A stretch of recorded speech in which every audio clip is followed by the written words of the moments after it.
Welcome to the captivating world of sociology of knowledge and technology, which is a field that explores how our social environment, how it affects the way we reason, the way in which we also acquire and understand knowledge. My name is Ode Agbaka Godwin, and in this episode on Everything Sociology 24, we'll take a journey through history to explore how sociology of knowledge and technology, how it developed, the key tenets, the proponents, and thinkers, and why it also matters, why it is relevant today in the 21st century in which we're in currently. So I hope y'all are ready.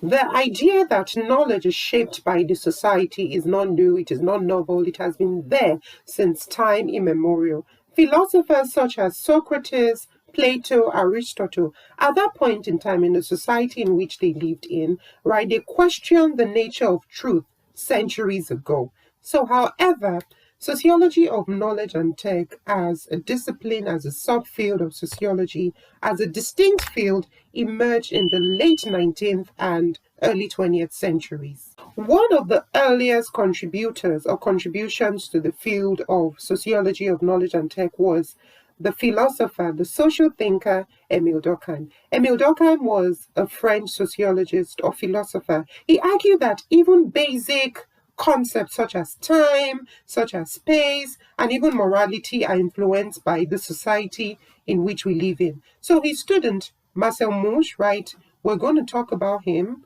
extensively in a separate video, right? He expanded on this particular ideology. However, he explored how language, how culture, how shared beliefs, they shape our thinking, they shape our understanding. Now we can see the correlations between both ideologies and even the difference. Later on, after the significant contribution of Émile Durkheim and Marcel Mauss, so we have Ferdinand Max Scheler and Karl Mannheim. They contributed significantly to this field in the 1920s. They developed this particular field. So Mannheim in particular introduced the idea that knowledge is actually shaped or tied to social position. That is meaning that people's class, their background, or even their political stance or their affiliation, it affects how they see the world around them. The social ranking, the strata in which they live in, it actually affects how they reciprocate or how they even react to the world around them. Everything, as they say, that goes up must come down. So there was a time in which there was a fall in the study of sociology of knowledge and technology. In the mid-1920s, structural functionalism became the dominant approach or perspective in sociology, especially in the United States of America. So this led to the sociology of knowledge and technology being pushed to the back burner. It was pushed to the side for a while, right? And then suddenly it rose up again.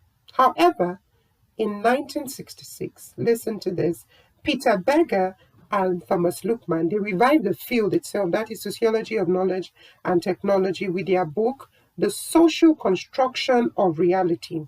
Now, in this particular book, The Social Construction of Reality, they argue that reality itself is shaped by human interaction.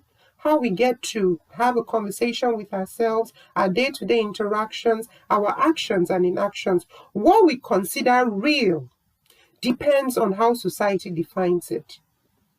So society defines what is true and what is untrue to us. So society is a chief dictator in what we consider our own reality. Think about this for a moment. This is money, right? 500 naira and 100 naira. Ordinarily, we see it as a piece of paper. I can easily decide to tear this, or I can decide to burn it if I want to, but I'll be arrested for naira mutiny, which is against the law, right? So it is until the society agrees that a particular thing has value. This is a legal tender that's used or utilized as a means of exchange for buying and selling itself. But society has placed law against me tearing it, right? It has placed law against me spraying it in maybe any occasions and all of that. And then this particular rule applies because the society actually enacts those laws, applies to laws, applies to tradition, applies to even scientific knowledge itself. So this is not just a mere paper right? Society has placed an importance on this. So after the rise, the fall, came the reemergence of sociology of knowledge and technology. Particularly in the United States of America, scholars such as William James, George Herbert Mead, John Dewey, and Robert K. Merton, they played a significant role in shaping sociology of knowledge and technology as a subfield of sociology. Now, Merton in particular, he asked three very important questions in the 1950s, late 1950s, right? So he asked questions, important questions like, what kinds of ideas should be analyzed sociologically? Why do social conditions affect knowledge? Why do the social condition of a particular people, right? That is the state of condition in which they are in. How does it affect the acquisition of knowledge? That singular work of Robert K. Merton led to studies on public opinion, on media, and communication. Now, this study remains relevant even till date. Now, think about news channels such as channels itself, Al Jazeera, CNN, and etc., or even social media, right? They help to shape our public knowledge about a particular thing and they influence our political view. For instance, during the last election, America's election, I was supporting Kamala Harris to win as a result of, though we have similar ideologies, but a particular celebrity propelled me, right? Kerry Washington actually propelled me to support her. And initially, I had this notion that, oh, Donald Trump was the better candidate. But, they presented things, they were convincing enough. They presented ideas that were convincing enough for me to switch camps easily. So celebrities can easily influence our choices most times via social media. Perfect example right here. And at this point in time, the American sociology, their own version of sociology, it focused more on individual psychology. Now, looking at how an individual's personal experience and the social structures shape what people accept and what they reject. Sociology of knowledge and technology is very progressive in nature. Change is a constant thing. So it is not all about the old. It is about the new, the world in which we live in. It is around us. Let's talk about our educational system. Now, curriculum development in schools in Nigeria, 6334, right? The curriculum itself, what is being taught to students, right, by teachers, by lecturers, by educators, is influenced by politics, it is influenced by culture, and even governmental policies. There was a time in Nigeria in which we placed emphasis on history. History enables us to know about our past, our present, and even our future. So if we actually scrap that from the curriculum, then the society we live in is in trouble. And that is where we are. We don't know our past, sadly. Most of my generation, they don't know about the Biafran War. They don't know about different mythologies about our culture. And it's quite sad. It's as a result of the shift in curriculum development. Sadly. Access to education also matters in discussing sociology of knowledge and tech. Now, a child from a rich family, an affluent, flamboyant family, born with a silver spoon, would attend or may attend a school that is well equipped, a private school. Then a child from a poor family doesn't have a choice, obviously, would attend a public school, right? As a result of his poor background, he struggles with limited resources. Now, this particular difference in which I've mentioned, it affects their knowledge and future opportunities. A child from a rich family, once he's done, he or she's done with school, there's a job that's awaiting such a person. But those are from, born into poverty, penury, suffering. They don't have the financial acumen. They actually start from the bottom too when they get to the top, and it's by God's grace. A teacher's background, their training, and even their working condition, it can either shape how and what they teach to students in return. A teacher that is frustrated most times, that wasn't properly trained, that didn't go through training, teacher's training, it's actually available. The kind of quality of education that will be afforded to a particular child will be quite lacking. It will be lacking virtually in all ramification. So in countries with poor teacher training, right, students may not receive quality education, right? They would rather receive a biased or incomplete education. And that is what is obtainable today. Those in power, the elites, our leaders, they can control knowledge to maintain their dominance and continual oppression. In apartheid South Africa, many years ago, during the time of Nelson Mandela, the whites who were the minorities and the blacks who were the majorities, they were not treated equally at all. The blacks were subjugated. There's a particular part in the Bible that says that regardless of our skin color, either you're black, you're white, you're yellow, and any other color, we are all equal in the sight of our Creator.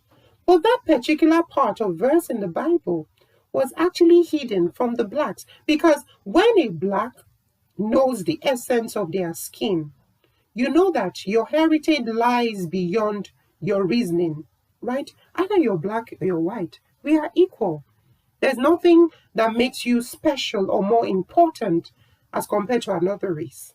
So if the white had actually presented that ideology of equality towards the blacks, they would have rebelled. There would have been some form of rebellion. So they actually hid that. So the elites, our leaders, they can hide some things from us. Propaganda. With the constant rise of globalization, knowledge in this 21st century is now accessible than ever. Information spreads quickly through social media. Online courses, you have Allison, you have Duolingo if you want to learn, you have ChatGPT, you have different resources, so there's no excuse for you not to learn, right? And then you can learn a skill online too. So, but there are some shortcomings, right? Now, fake news and misinformation is spread quickly and it can manipulate public opinion. Now, in fake news about a particular celebrity, there was a time in which there was this news that came out that the president of a country died, but invariably it was all a lie. It was all a lie. So bloggers and content creators most times, they tend to spread, those unscrupulous individuals, they tend to spread fake news, misinformation, what is not true. That's the downside of social media, the downside of the internet and technology. The question in which I keep asking from time to time is, why should scientific research that emanates or comes from Western nations be viewed as superior as compared to that of Africa? Is it that African knowledge, African research methodology, or anthropological, ethnographic researches can be compared side by side to that of the Europeans? That's cultural bias right there. And it is still in existence today, the downside of technology. And also, new scientific discoveries, they help to reshape our old beliefs. There was a time in the 80s in which HIV, human immune virus, was viewed as a gay disease. Individuals, they see it as a disease that was spread amongst gay men because, according to some research, they said it was found amongst some homosexual men. And then in the early 90s, but the death toll at that point in time was quite high, and the stigmatization was disheartening. In the early 90s, that is before the advent of antiretroviral drugs and, the PrEP and, the stigma was, it was something that when you tell an individual out there that this person has HIV, right, or AIDS, acquired immune deficiency syndrome, the stigmatization, even from family members from the church, was massive. But as a result of science, as a result of awareness, we can see that HIV is not a death sentence. You can manage the particular disease. There has been a case in which, or I've heard about cases in which individuals have been managing that particular disease for more than 20 years, 3 decades, 40 years, and they're still alive. They're still well and doing. So scientific discoveries, inventions, they help to dispel our archaic beliefs. In conclusion, sociology of knowledge helps us to understand social forces that shapes our beliefs, our morals, our education, and even scientific fact. Now, from historical thinkers such as we mentioned, Émile Durkheim, Karl Mannheim, to modern issues like social media, misinformation, the field itself, sociology of knowledge and technology, it remains relevant today and forever. So next time you learn something new, ask yourself, where did this knowledge come from? Where did it emanate from? Who is the progenitor? Who benefits from it? Is it going to be for me? Or is it going to be for the benefit of another person? And then how does society shape what we see in return? How does society tend to shape the truth? How does some certain form of individuals, how do they hide knowledge? Because knowledge can be hidden. We're going to discuss about that in a separate video. That is all we have for Everything Sociology 24. My name is Odi Agbaka Godwin, and if you found this tutorial quite insightful, please don't forget to like, to share. I always beg everyone that's watching to subscribe to my channel, Everything Sociology 24, because the next video is going to be thought-provoking, and I'm sure you don't want to miss it. Or do you? So please, kindly subscribe. Thank you.